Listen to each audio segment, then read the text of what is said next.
Are you a franchisor, whether early or established, looking for tips and tricks and fresh new ideas on taking your franchise company to the next level? I'm Angela Cote, and I call myself a franchise growth catalyst. I use my experience having grown up in the world of franchising, spending many years on the franchisor side of the franchise relationship, lots of time out in the field supporting franchisees, and then 18 years myself as a multi-unit franchisee. I'm super passionate about creating transformational impact to help franchise companies grow.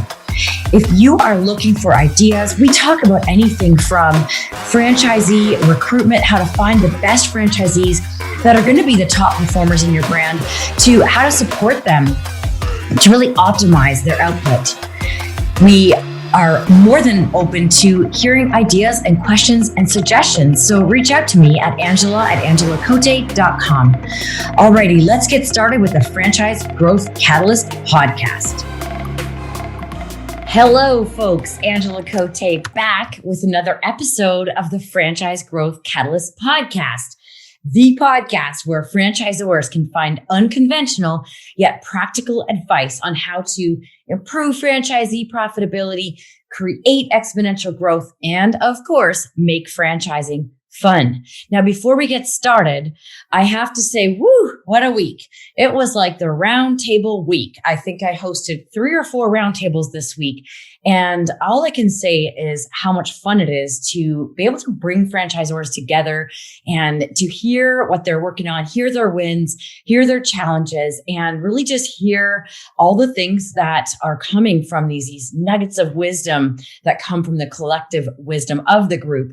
And, we talk all the time about franchising being so great when it comes to, leveraging the talent of the group.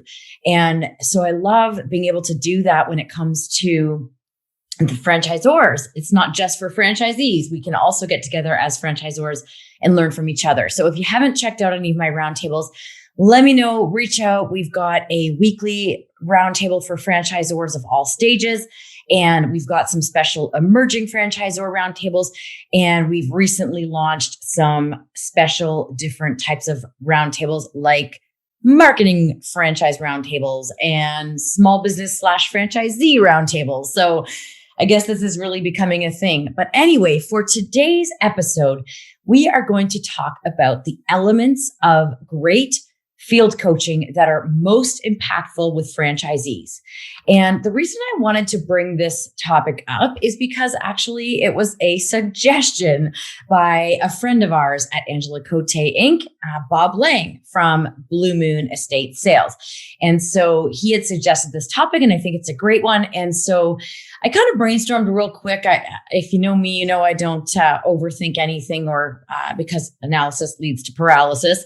And so I kind of brainstormed just real quick some of the things that I have seen and experienced myself, whether it was when I was a franchisee and had a franchise business coach or when I was in that role myself, but some things that I see having the most impact. So get your pen and paper out. I'm going to give you 10 things to think about. Some of them are a little bit more actionable and some of them are a little bit more concept related. So the first thing is, number 1, make sure as a franchise business coach that you are approaching your franchisee as almost more like a partner. Think of this as coaching or partnership. You're not there to tell them what to do, and make sure they're following the system. That should be happening within what you're doing, but that is not the primary reason that you are there. Your number one goal should be to be helping them with their profitability and with hitting their goals. So to build that relationship of a partnership and a trusted coach, we need to really be thinking about building relationship all the time. And I think a great way to do this is to start with, and if it's not too late if you haven't done this already, but find out what their longer term goals are. What's their why? Why did they get into this franchise business? What are they working towards? If it's a financial goal, why do they want the money? Do they want the money so that they can retire, or do they want the money so they can travel? Do they want to build out more stores, more units, buy more territories? Find out what their why is. And then work together to reverse engineer the goals. And so when you are trying to help them stay motivated throughout the relationship, you can always come back to their why. So the first thing is that approach it like you are a partner. You're their coach, but a partner in the business. Number two is to ensure that you've got some frequent and rhythmic communication systems. So I see a lot of franchisors where and this happened to me even when I was a franchisee, where our franchise business coach, we had their phone number, but we had to call them when we needed them, or they'd check in once in a while. The best franchise business coaching happens when you've got a protected weekly, in my opinion, weekly time where you are coming together to check in on where they're at and check in on whether they're working towards their goals and what's going on for them. So you don't want to change the time. So make sure that when you set that time, you both agree on the time and you both agree that, hey, as your partner here, I'm going to be available. Let's make sure you're available. Let's pick a time that's going to work.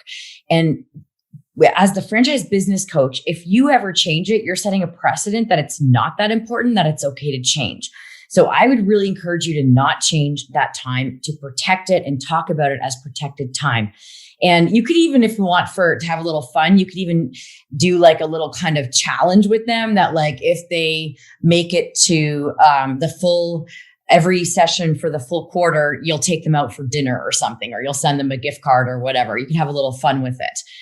Number three is to align with the franchisee on what are the top 2 to 3 KPIs that are really going to drive business growth. Now, it should be the same for all the franchisees in the system, but you want to make sure that they understand them and that they're aligned. And just to really keep it simple, that these are the 2 to 3 KPIs we're really going to monitor.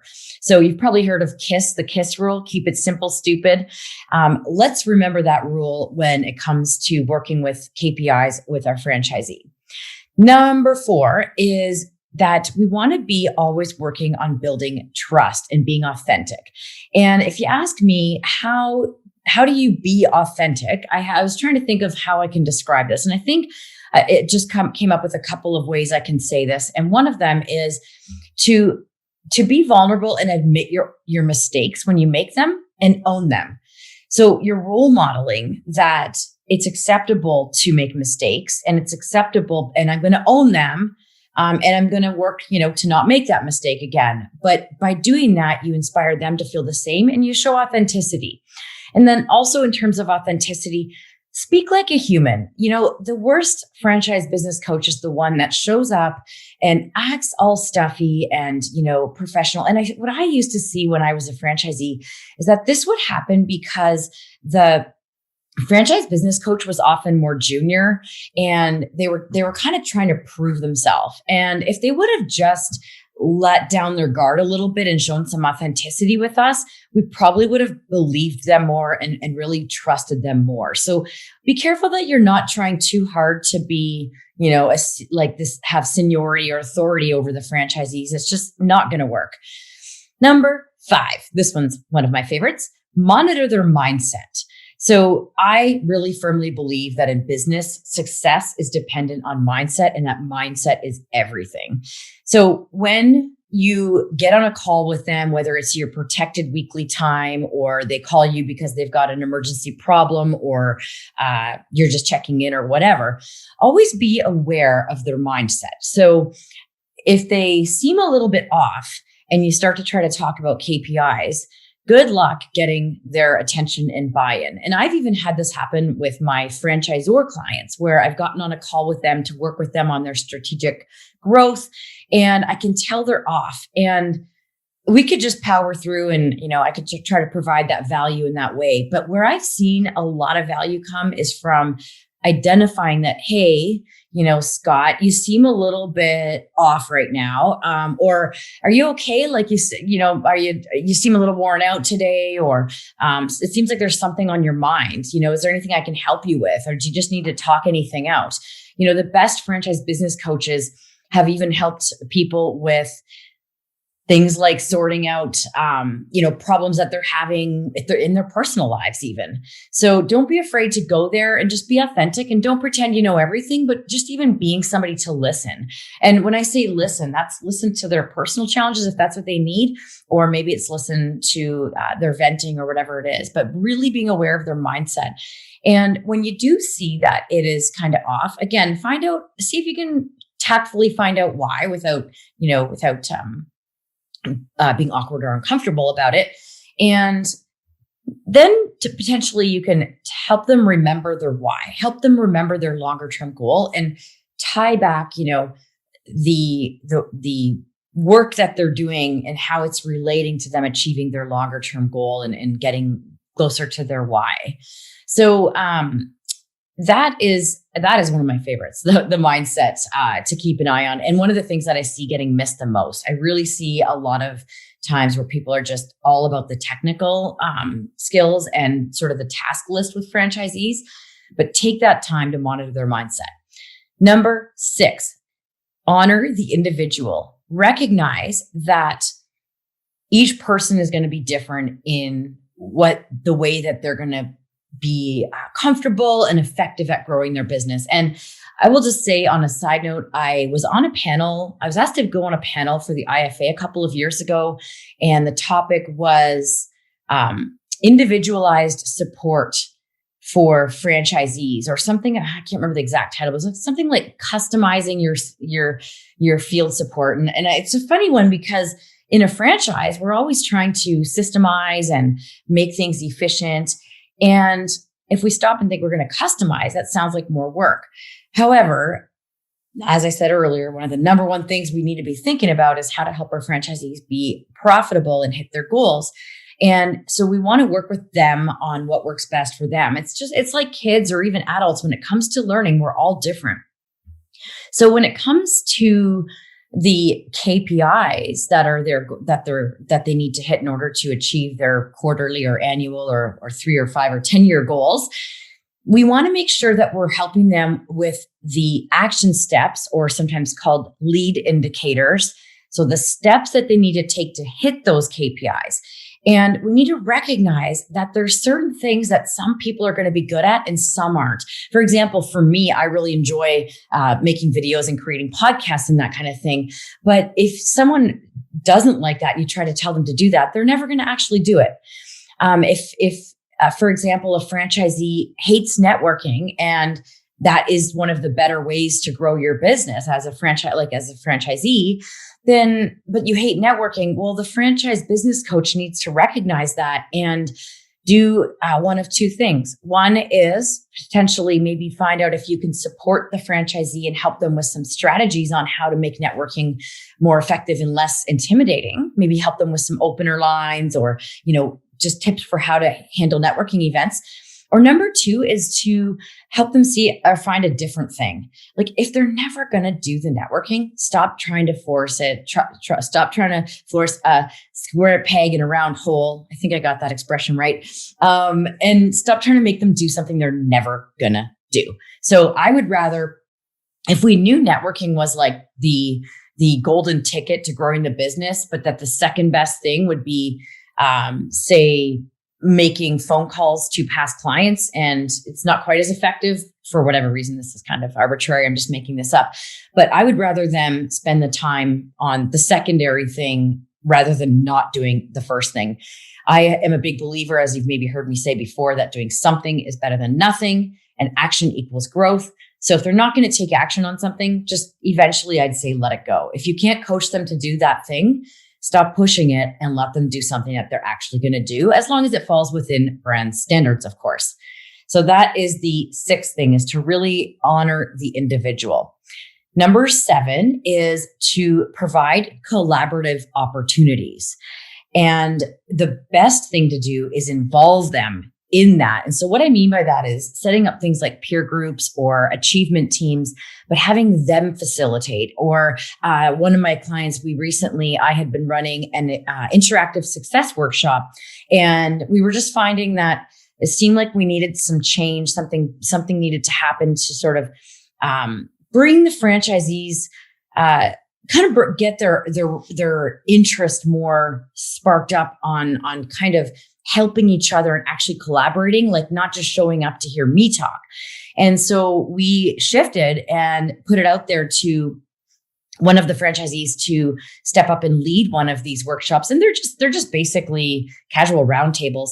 And so she did, and she came to it and shared, her ideas and things that she's been doing. As we all know, there's so much more weight when it comes from a fellow franchisee than from somebody on the corporate team. So anytime you can get the franchisees to facilitate the collaboration, it's even better. But at the bare minimum, make sure that you're providing opportunities. So you might even just have like a monthly roundtable where everybody comes together and you have a list of topics that are going to be addressed that you chat through. But if you can get the franchisees themselves running these things and helping them understand the value is that as a system, we're going to be better, and that's going to impact everybody positively. That's kind of how you do that. Number 8 is to roll up your sleeves and get in there and actually help them in their business once in a while. And I'm not saying every time you see them, but I cannot tell you how awesome it was when I was a franchisee and our franchise business coach would show up and literally start serving customers. Not that was why they were there, but to show us that they were willing to step up. It's just like when the boss goes and sweeps the floors at the end of the day. We all know that has a ton of impact. It's the same idea. It's like, I'm not, and this maybe goes back to being authentic. It's not I'm better than you because I'm from the corporate team. We had a franchise business coach one time that he identified himself when he would meet people in our stores. Like I'll make up a name. This is not his name. I'm Matt from corporate. And I was just like, oh, that sounds so terrible. Like from corporate, like let's be real. And he would never get behind the counter and serve customers. And it just divided us. It was such an us them sort of approach. But the field consultants that's what we called them back then, franchise business coaches, like I'm trying to call them now, of course. But the ones that showed up and actually served customers and really made us feel like, we were on the same playing field. Those are the ones that we built trust with and we respected and we listened to. Number 9, I got to admit, this is something I recently heard from a fellow participant on a roundtable recently at the IFA. I think it was the MOD conference, the Marketing and Operations and Development Conference. And that was to do a weekly flash. And so the way that this was described, there's different ways you can do this. So I'll just say this and hopefully this plants some seeds.